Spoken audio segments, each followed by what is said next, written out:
నమస్కారం, అహల్య న్యూస్ కి స్వాగతం. తెలుగుదేశం పార్టీలో సరికొత్త చరిత్ర ఆవిష్కృతమైంది. టీడీపీ జాతీయ కార్యనిర్వాహక అధ్యక్షుడిగా రాష్ట్ర మంత్రి నారా లోకేష్ ఈ రోజు బాధ్యతలు చేపట్టారు. మంగళగిరిలోని పార్టీ కేంద్ర కార్యాలయంలో జరిగిన ఈ భారీ కార్యక్రమంలో పార్టీ అధినేత చంద్రబాబు నాయుడు లోకేష్ తో ప్రమాణ స్వీకారం చేయించారు. పార్టీ 44 ఏళ్ల చరిత్రలో తొలిసారిగా వర్కింగ్ ప్రెసిడెంట్ పదవిని సృష్టించి లోకేష్ కి అప్పగించడం ప్రాధాన్యత సంతరించుకుంది. మంగళగిరిలోని ఎన్టీఆర్ భవన్ ఈ రోజు పసుపు పండుగను తలపించింది. అశేష జనవాహిని మధ్య టీడీపీ జాతీయ అధ్యక్షులు ముఖ్యమంత్రి నారా చంద్రబాబు నాయుడు సమక్షంలో నారా లోకేష్ జాతీయ కార్యనిర్వాహక అధ్యక్షుడిగా ప్రమాణ స్వీకారం చేశారు. లోకేష్ తో పాటు కొత్తగా ఎన్నికైన 252 మంది కమిటీ సభ్యులు కూడా ఈ కార్యక్రమంలో బాధ్యతలు స్వీకరించారు. యువగళం పాదయాత్ర ద్వారా పార్టీలో నూతన ఉత్సాహం నింపిన లోకేష్ కు ఇప్పుడు పార్టీ పగ్గాలు అప్పగించడంతో క్యాడర్ లో పండుగ వాతావరణం నెలకొంది. అన్ని విషయాల్లో నేను పల్లా గారు ఒప్పుకోపోవచ్చు, ఇద్దరం కూర్చుంటాం.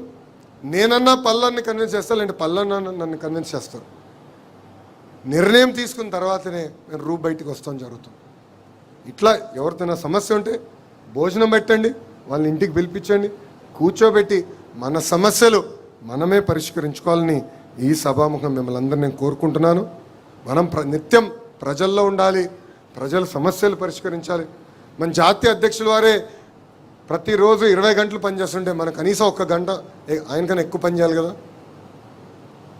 కనీసం 1 గంట ఎక్కువ పని చేయాలి. పవిత్రమైన దేవాలయం ఉంది. ఈరోజు మీరు చూస్తున్నారు, బీజేపీ మినహా భారతదేశంలో ఏ పార్టీకి లేని కార్యాలయం ఈరోజు ఒక తెలుగుదేశం పార్టీకి సొంతం. మనందరం పనిచేసడానికి ప్లేస్ ఉంది. సెంట్రల్ కమిటీకి ఒక ఫ్లోర్ ఉంది, స్టేట్ కమిటీకి ఒక ఫ్లోర్ ఉంది, ట్రైనింగ్ గ్రీవెన్సెస్ అందరికి సెపరేట్గా ఒక బిల్డింగే ఉంది. 365 రోజుల్లో 300 రోజులు ట్రైనింగ్ ఇక్కడ జరగబోతుంది. ఇప్పటికీ సుమారుగా 8,000 మందికి ఇక్కడ ట్రైనింగ్ చేసాం. గ్రామ పార్టీ స్థాయి వరకు తప్పనిసరిగా ఇక్కడికే పిలుస్తాం, వాళ్ళు కూడా ఇక్కడ ట్రైనింగ్ ఇస్తాం. ఈరోజు మీరు కూడా ఒక ఓరియంటేషన్ ప్రోగ్రామ్ అటెండ్ అయ్యారు. ఇది ప్రారంభం మాత్రమే. కంపల్సరీ 2 రోజులు మీరు ఇక్కడ ఉండాలి. 2 రోజులు ఉంటుంది ట్రైనింగ్, నాకు ఉంటుంది ఆ ట్రైనింగ్. సామాన్య కార్యకర్త ఎక్కడ పడుకున్నారో అక్కడనే మనం పడుకుంటున్నాం, అక్కడనే మనం అందరం అక్కడ స్నానం చేస్తున్నాం. కార్యకర్తలను ఎట్లా చూసుకుంటున్నాం అదేవిధంగా పార్టీ కూడా మనం చూసుకుంటుంది. ఈ ట్రైనింగ్ అనేది చాలా చాలా అవసరం. ఈ ట్రైనింగ్ ప్రోగ్రామ్కి అందరూ సహకరించాలని ఈ సభాముఖం కోరుకుంటూ, ఇంత చిన్న వయసులో నాకు అద్భుతమైన అవకాశం ఇచ్చారు మీరందరూ.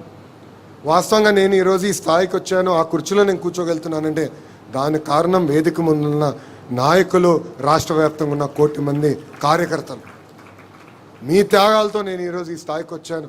ఆ రోజు మీరు నాతో నడిచారు కనుకనే యువగలం పాదయాత్ర సక్సెస్ అయింది. నా వెనక్కుంటూ నన్ను ప్రోత్సహిస్తూ ముందరికి తీసుకెళ్తున్నారు. ఏ చిన్న సమస్య ఉన్నా మీ అందరి దగ్గర నా నంబర్ ఉంది.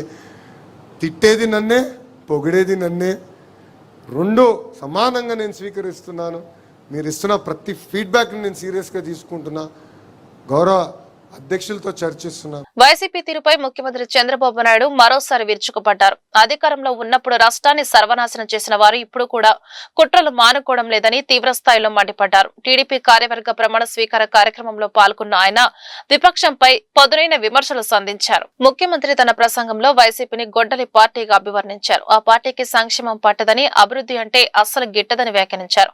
రాష్ట్రానికి పెట్టుబడులు వస్తుంటే అడ్డుకోవాలని చూస్తున్నారని, ఆయన ప్రభుత్వంపై ఉన్న నమ్మకంతో పారిశ్రామికవేత్తలు భారీగా తరలి వస్తున్నారని ధీమా వ్యక్తం చేశారు. వైసీపీ నాయకుల తీరుపై చంద్రబాబు సెటైర్లు వేస్తూ వారికి సిసిడి అనే వ్యాధి సోకిందని ఎద్దేవా చేశారు. ప్రచారంతో ఒక పటిష్టమైనటువంటి యంత్రాంగాన్ని ఎస్టాబ్లిష్ చేశారు. వీళ్ళు మాట్లాడతారు, వాళ్ళ పేపర్లో పబ్లిసైజ్ చేస్తారు, సోషల్ మీడియాలో విస్తృతంగా ఈ ఫేక్ ప్రచారాన్ని చేసి కడాన మనకు కూడా అనుమానం వస్తుంది, ఏంట్రా ఏమైనా జరిగిపోయిందా అని. ఆ పరిస్థితి తెస్తారు. మీరు చూడండి, పదే పదే ఎందుకు చెప్తున్నానంటే, నేనే ముఖ్యమంత్రి, బాబాయ్ హత్య, వివేకానంద రెడ్డి, నిద్రలేశాను, న్యూస్ వచ్చింది సాక్షిలో, వివేకానంద రెడ్డి గారు చనిపోయారు. ఇమ్మీడియట్గా నేను బాధపడ్డా, ఒక మంచి వ్యక్తి చనిపోయాడు అనే బాధ కలిగింది.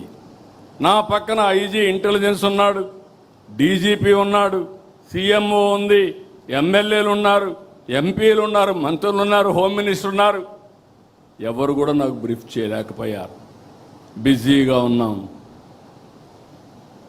ఆయన కూతురు ఆ రోజు అడిగింది, ఇది కేస్ స్టడీ మాత్రం మీకు అందరికీ. కూతురు అడిగింది, నాకు అనుమానం ఉంది, ముందు పోస్ట్ మార్టం చేయాలంటే అప్పుడు పోస్ట్ మార్టానికి పంపించాం. పోలీసులను పెట్టుకొని సాక్ష్యాలు తారుమారు చేశారంటే, సాక్ష్యాలు లేకుండా చేశారంటే ఎలాంటి వాళ్ళో మీరు గుర్తుపెట్టుకోవాలి.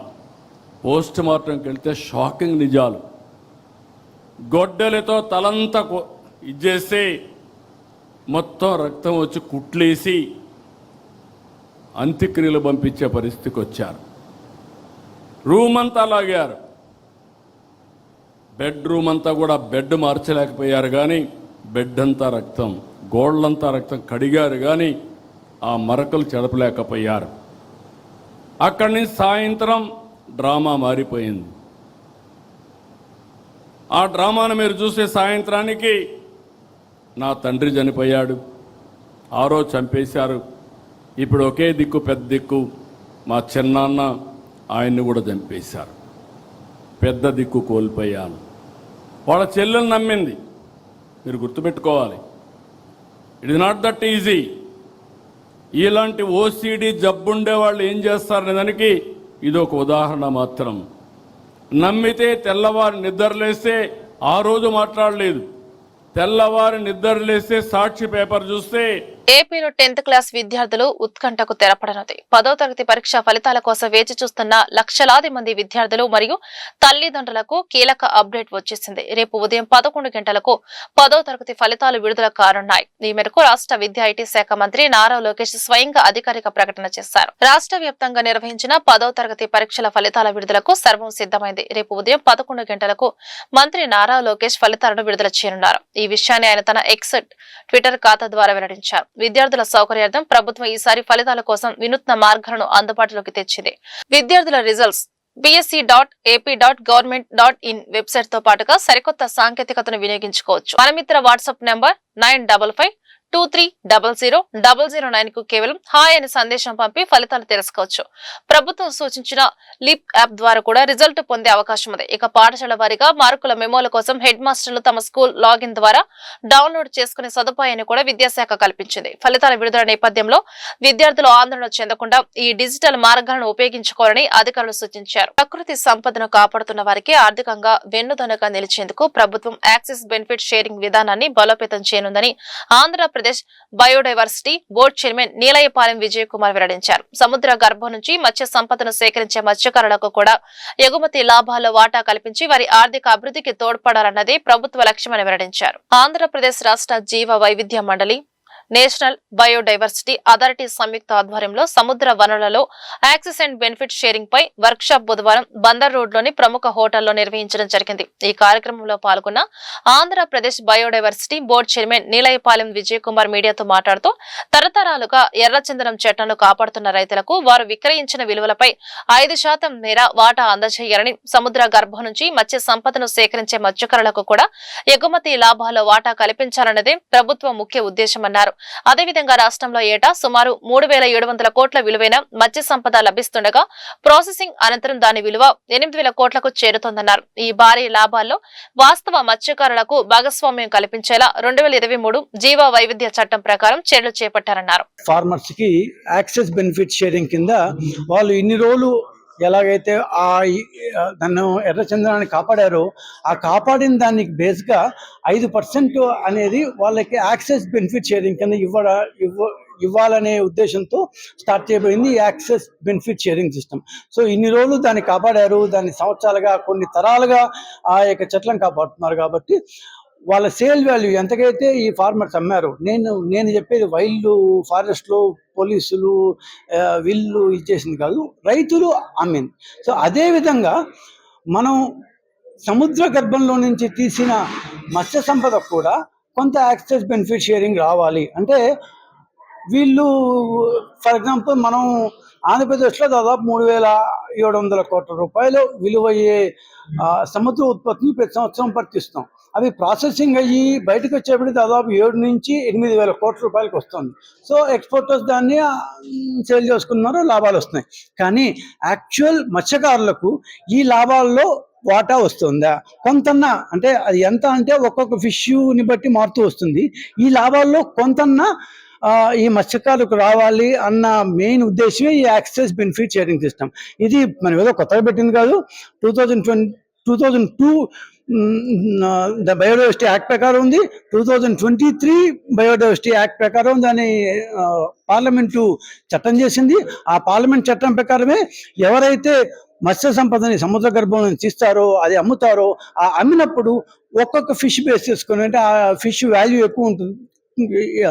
ఒక్కొక్క ఫిష్ వాల్యూ ఒక్కొక్క విధంగా ఉంటుంది కాబట్టి కేస్ బేసిస్ మీద నేషనల్ బయోడైవర్సిటీ అథారిటీ వాళ్ళు ఆల్రెడీ 2025లో ఒక ఎక్స్పర్ట్ కమిటీని వేశారు. ఆ expert committee is looking after దాన్ని ఇన్వెంటరీ, ఒక్కొక్క ఫిష్కి ఎంతెంత రేట్ ఇవ్వాలని ఆ రేట్ బేస్ చేసుకొని ఒక దాని నెంబర్స్ని నిశ్చయం చేసిన తర్వాత ఎక్స్పోర్టర్స్ దగ్గర నుంచి ఆ యొక్క ఎంత పర్సంటేజ్ అయితే చెప్పారో ఆ పర్సంటేజ్ కలెక్ట్ చేసి అది రాష్ట్ర జీవ వైవిధ్య మండలి ఏర్పాటు చేసిన బయోడైవర్సిటీ మేనేజ్మెంట్ కమిటీస్ ఉన్నాయి. సో దాదాపు 3,000 బిఎంసీలు బయోడైవర్సిటీ మేనేజ్మెంట్ కమిటీలు మన కోస్తా ఏరియాలో ఉన్నాయి. అంటే ఏమంటారు, ఇక్కడ మన నెల్లూరు నుంచి వైజాగ్, శ్రీకాకుళం దాకా. సో ఈ ఏరియాలో 3,000 బయోడైవర్సిటీ మేనేజ్మెంట్ కమిటీస్ ఉన్నాయి కాబట్టి వీళ్ళందరిలో మత్స్యకారులు యాక్చువల్గా ఎవరుంటే వాళ్ళ ఏరియాలో కావచ్చు, డైరెక్ట్గా కావచ్చు, సోషియో ఎకనామిక్ యాక్టివిటీస్ చేపట్టడానికి ఈ ఏబిఎస్. కరెంటు ఛార్జీల విషయంలో కూటమి ప్రభుత్వం ప్రజలను దగా చేసిందని సిపిఎం రాష్ట్ర కార్యదర్శి వర్గ సభ్యులు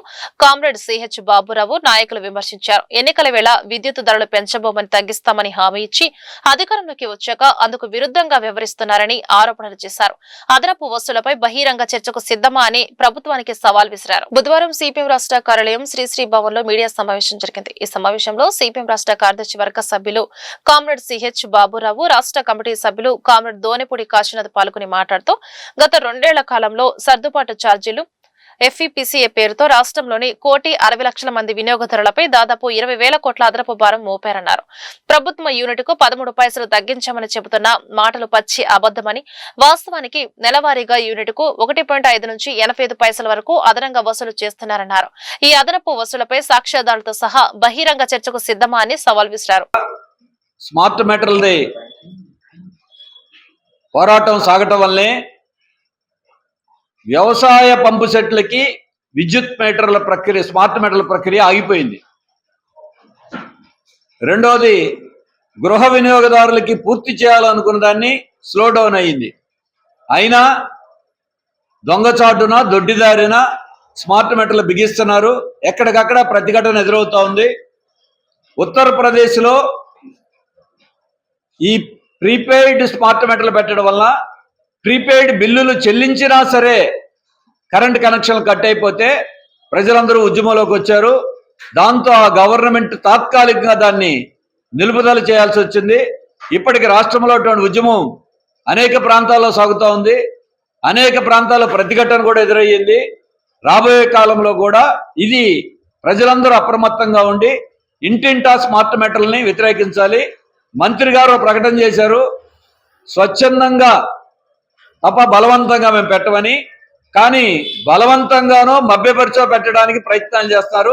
అయినా ప్రజలు ప్రతిఘటిస్తున్నారు. ప్రతిపక్షంలో ఉన్నప్పుడు స్మార్ట్ మీటర్లను పగలగొట్టడం లోకేష్ గారు పిలిపించారు. ఇవాళ వాళ్లే బిగిస్తున్నారు.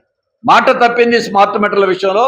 అందుకే వినియోగదారులు, ప్రజలు అప్రమత్తంగా ఉండి ఈ స్మార్ట్ మీటర్లని ఎదుర్కొనే ఉద్యమం కొనసాగించాలి.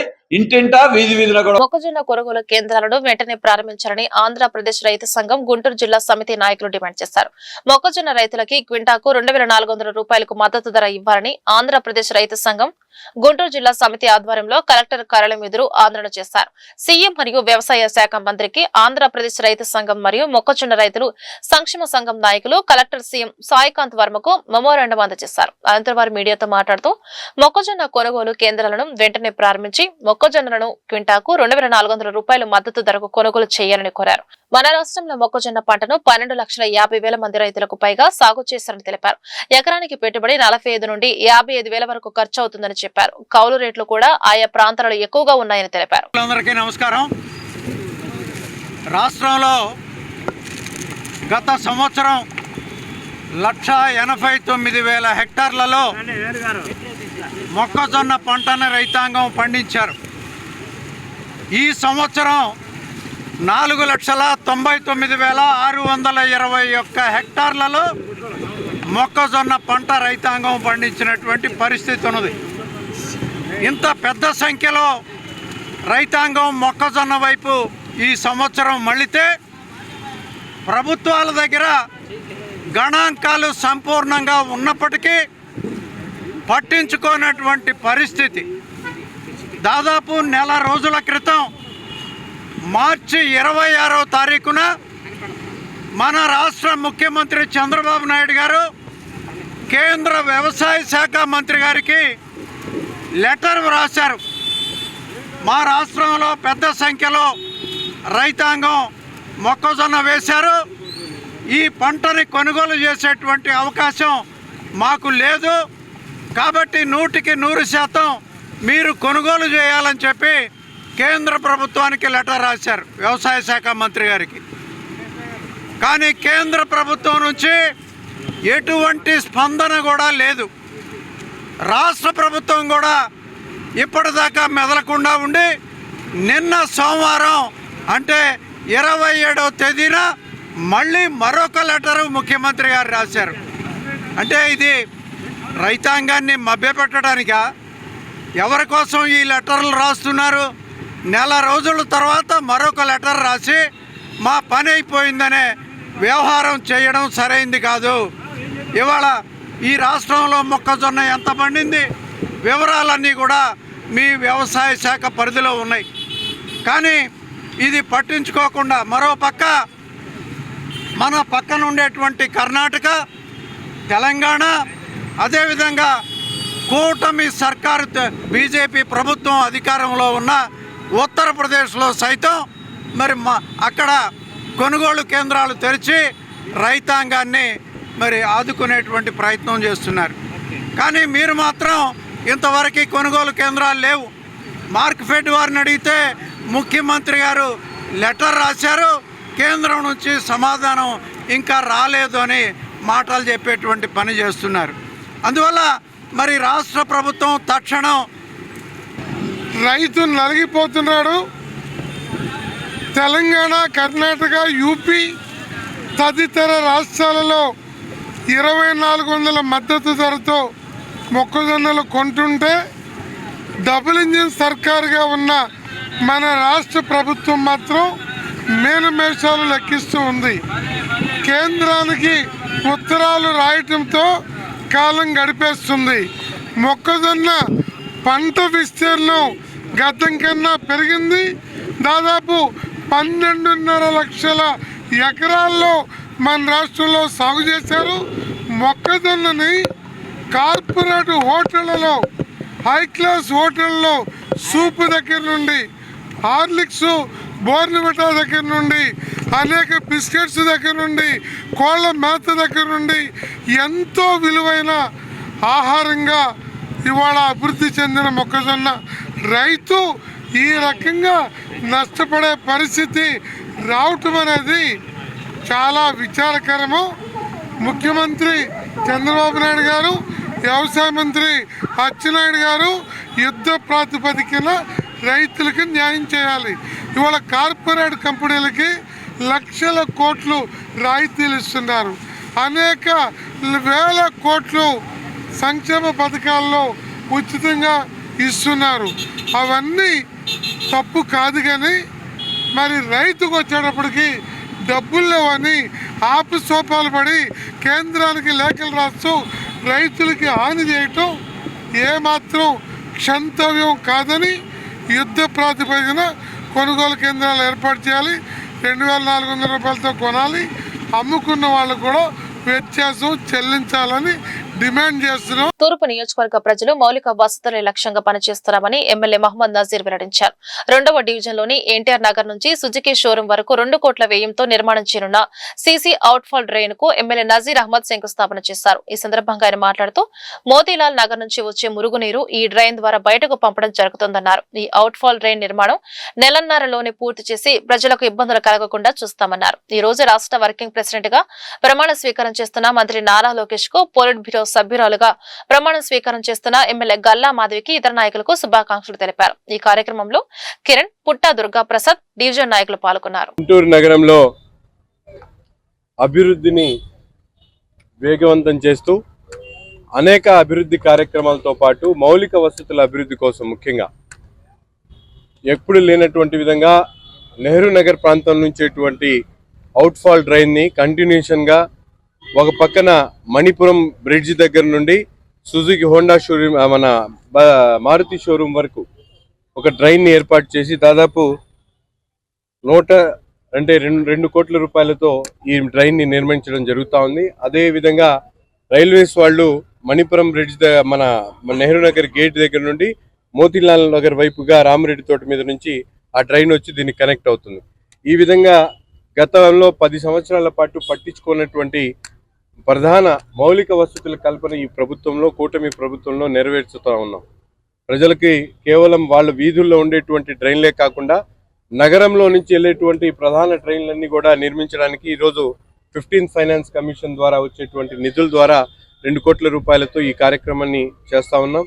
నగర వ్యాప్తంగా ఉన్నటువంటి ప్రధాన డ్రైన్లతో పాటు రోడ్లు అలాగే మౌలిక వసతుల మీద దృష్టి పెట్టి ప్రత్యేకంగా పనిచేయడం జరుగుతూ ఉంది. ఎక్కడ కూడా ప్రజలకు కావాల్సినటువంటి అభివృద్ధి కార్యక్రమాల్లో ఎవరైనా ఇబ్బంది పడేటువంటి పరిస్థితులు ఉంటే 1 నెల 15 రోజుల్లో ఈ డ్రైన్ కూడా నిర్మించడం జరుగుతుంది. కొన్ని చోట్ల ఆలస్యమైనా కూడా తప్పకుండా వాటిని వెంటనే ప్రారంభించి ప్రజలకు ఇబ్బంది కాకుండా అభివృద్ధి కార్యక్రమాలను కొనసాగిస్తాం. ఎక్కడ కూడా ప్రజలకు అవసరమైనటువంటి ప్రతి ఒక్క మౌలిక వసతులతో పాటు నిత్య అవసరాన్ని వాళ్ళకి కావాల్సినటువంటి అన్ని వసతుల్ని కూడా ఈ ప్రభుత్వం చేయడానికి సిద్ధంగా ఉందని చెప్పి తెలియజేస్తూ ఈరోజు ప్రధానంగా రాష్ట్ర తెలుగుదేశం పార్టీ కార్యవర్గం అలాగే జాతీయ కార్యక్రమం ప్రమాణ స్వీకారోత్సవం జరుగుతూ ఉంది. దీంట్లో అనేక మంది నగర ప్రముఖులు ప్రమాణ స్వీకారోత్సవం అలాగే ముఖ్యంగా నారా లోకేష్ గారు వర్కింగ్ ప్రెసిడెంట్గా, ఎందుకంటే తెలుగుదేశం పార్టీ 44 దశాబ్దాల సుదీర్ఘ చరిత్ర కలిగి అధికారం ఉన్నా లేకపోయినా ప్రజాహితం కోసం ప్రజాక్షేత్రంలో ఉంటూ పనిచేస్తున్నటువంటి ఏకైక పార్టీ, 1 కోటి మంది సభ్యత్వాలతో కార్యకర్త అధినేత అనేటువంటి ఆలోచనతో పనిచేసేటువంటి పార్టీలో ఇక్కడ ఉన్నటువంటి ప్రతి ఒక్క కార్యకర్త కూడా ఎంతో సంతోషంగా ఈరోజు ప్రమాణ స్వీకారం చేస్తున్నటువంటి నారా లోకేష్ గారికి, చంద్రబాబు నాయుడు గారికి, అలాగే ఈ ప్రాంతానికి సంబంధించినటువంటి సోదరిమణి గల్లా మాధవి గారికి, ఇతర పెద్దలందరికీ కూడా ప్రత్యేకమైనటువంటి ధన్యవాదాలు నా తరపున. ఆన్లైన్ లో క్రికెట్ బెట్టింగ్ పాల్పడినా నిర్వహించిన వారిపైన చట్టపరమైన చర్య తీసుకుంటామని జిల్లా ఎస్పీ వకుల్ చింతల్ హెచ్చరించారు. ఈ సందర్భంగా జిల్లా ఎస్పీ కార్యాలయంలో ఏర్పాటు చేసిన మీడియా సమావేశంలో ఎస్పీ మీడియాతో మాట్లాడుతూ శ్రీరామ్ నగర్ 1వ లైన్లోని వెంకటేశ్వర స్ట్రీట్ అండ్ స్నాక్స్ వద్ద క్రికెట్ ఆన్లైన్ బెట్టింగ్ ఆడుతున్నట్లు సమాచారం రావడం జరిగిందని తెలిపారు. వెంటనే నగరంపాలెం పోలీస్ స్టేషన్ పోలీసులు స్పందించి క్రికెట్ బెట్టింగ్ ఆడుతున్న 9 మంది యువకులను అరెస్టు చేయడం జరిగిందని చెప్పారు. వారి వద్ద నుండి 7 మొబైల్ ఫోన్లు, 1,10,000 రూపాయల క్యాష్ స్వాధీనం చేసుకోవడం జరిగిందని చెప్పారు. స్నాక్ షాప్ దగ్గర రేడ్ చేయడం జరిగింది. అక్కడ క్రికెట్ బెట్టింగ్ జరుగుతూ ఉందని ఇన్ఫర్మేషన్ తో 9 మెంబర్స్ ని అక్కడ పట్టుకోవడం జరిగింది. వాళ్ళ దగ్గర నుంచి 1,10,000 క్యాష్, అదేవిధంగా 7 మొబైల్ ఫోన్స్ రికవర్ చేయడం జరిగింది. వీళ్ళందరినీ విచారిస్తే వాళ్ళు 4 వెబ్సైట్స్లో 4 అప్లికేషన్స్లో క్రికెట్ బెట్టింగ్ చేస్తున్నారు. apbook.in, luckykismat.com, gullybets.in, vlbook.in. ఈ 4 అప్లికేషన్స్లో వాళ్ళు క్రికెట్ బెట్టింగ్ చేస్తున్నారు. ఐపీఎల్ సీజన్ నడుస్తూ ఉంది. సో ఐపీఎల్ మ్యాచెస్ మీద వాళ్ళు బెట్ చేసుకొని ఎవరు ఎన్ని రన్లు కొడతారు, ఎవరు గెలుస్తారు, ఎవరు స్ట్రైక్ రేట్ ఎంత ఉంటుంది, ఇట్లాంటి విషయాల మీద వాళ్ళు బెట్టింగ్ చేసి ఆడుకుంటున్నారు. సో వాళ్ళని 9 మెంబర్స్ని కస్టడీలో తీసుకోవడం జరిగింది.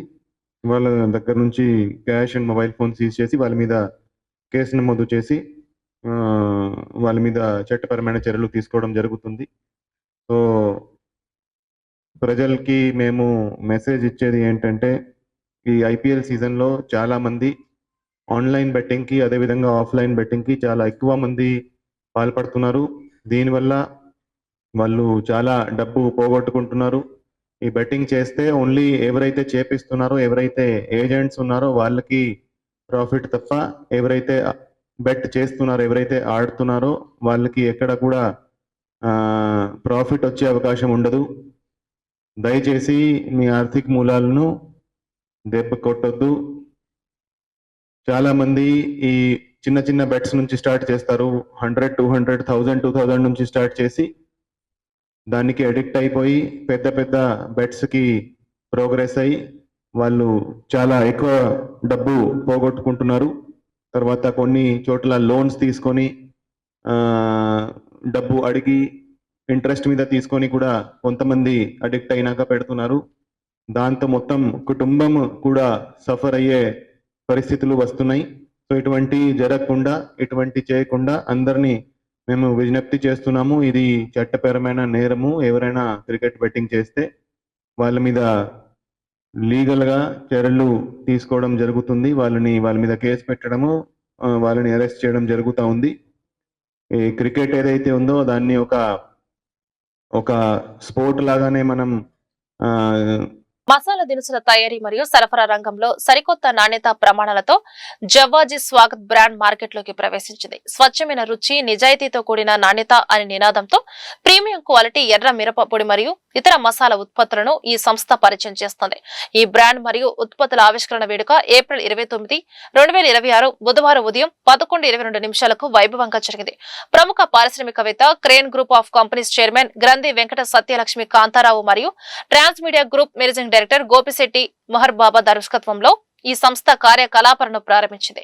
సంస్థ యొక్క నూతన ప్రాంగణాన్ని జవ్వాజీ గోపాలకృష్ణమూర్తి, జవ్వాజీ వెంకట రమాదేవి మరియు వారి కుటుంబ సభ్యులు ప్రారంభించగా జవ్వాజీ బ్రదర్స్ బ్రాండ్ ఆవిష్కరణలు చేశారు. ఉత్పత్తుల విడుదల కార్యక్రమంలో భాగంగా ట్రాన్స్మీడియా గ్రూప్ డైరెక్టర్లు కంతేటి శ్రీధర్ మరియు కంతేటి సంధ్యారాణి మొదటి ఉత్పత్తులను విడుదల చేశారు. ఆధునిక కాలానికి అనుగుణంగా సోషల్ మీడియా ద్వారా నిర్వహించిన వర్చువల్ లాంచ్ కార్యక్రమంలో Cambridge NIT IIT academy chairman Sadineni Narendra పాల్గొన్నారు.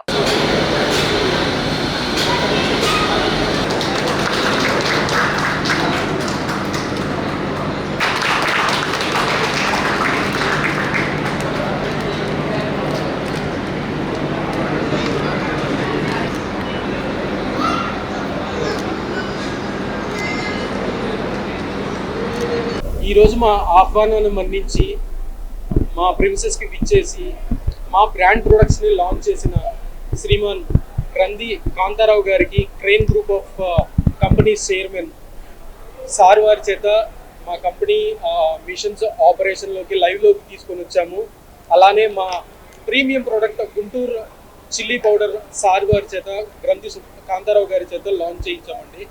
అలానే ట్రాన్స్మీడియా గ్రూప్ ఎండి గారు, గోపిశెట్టి మెహర్ బాబు గారు, శ్రీధర్ గారు, సంధ్యారాణి మేడం గారి చేతుల మీదుగా మన ఇంకొక ప్రోడక్ట్ అండి ఊరగాయ కారం, జవ్వాజీ స్వాగత్ బ్రాండ్ వారి ఊరగాయ కారం కూడా లాంచ్ చేశామండి.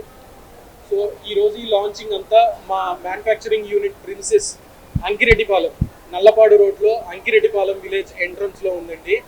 సో ఆ ప్రిన్సెస్లో ఈరోజు ఈ ఈవెంట్ అంతా జరిగింది, ఇనాగ్రేషన్ బ్రాండ్ లాంచింగ్ అంతా. సో ఈ ఈవెంట్కి వచ్చిన ప్రతి ఒక్కరికి మా నమస్కారం అండి. మా బ్రాండ్ లాంచింగ్ సక్సెస్ఫుల్గా జరిగిందని చెప్పని ఆశిస్తున్నాము. మన జవ్వాజీ స్వాగత్ ప్రోడక్ట్ బ్రాండ్స్ మార్కెట్లో దొరికే బ్రాండ్లకి మా బ్రాండ్కి కంపేర్ చేసి చూడండి, వాడి చూడండి, మీకే బాగా డిఫరెన్స్ తెలుస్తుంది. ఇన్ కేస్ మా ప్రోడక్ట్ వాడి మీరు కనుక సంతృప్తి చెందకపోతే మీరు కొన్న అమౌంట్ మీకు రిఫండ్ చేయబడుతుంది. మేము ఇంత గ్యారంటీగా చెప్పగలుగుతున్నామంటే మా ప్రోడక్ట్లో మేము వాడుతున్న మా ప్రీమియం క్వాలిటీ దాన్ని బేస్ చేసుకొని ఆ కాన్ఫిడెన్స్ తో మీకు చెప్పగలుగుతున్నామండి. ఈ వార్తలు ఇంతటితో సమాప్తం. నమస్కారం.